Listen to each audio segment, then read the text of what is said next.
સુરતના ઉધના પોલીસ સ્ટેશનના head constable Ranjitsinh મોરી સામે મહિલાના બળાત્કારની ફરિયાદ પ્રકરણમાં મોટો વળાંક આવ્યો છે।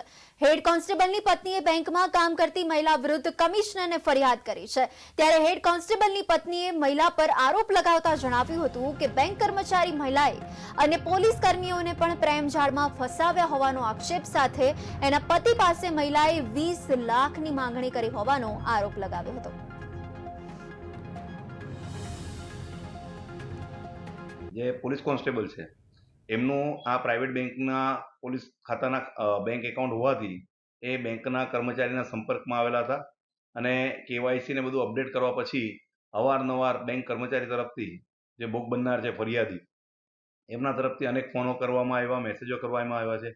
ઇવન તમને કહું તો જે ફરિયાદ છે કે ખોટી રીતે કે એસિડ અટેકની ધમકી ને કે મારા ઘરમાં બળજબરી આવતાના અંતે જોવામાં તો અમારી પાસે ઓછામાં ઓછા 1000 જેટલા રેકોર્ડિંગ છે।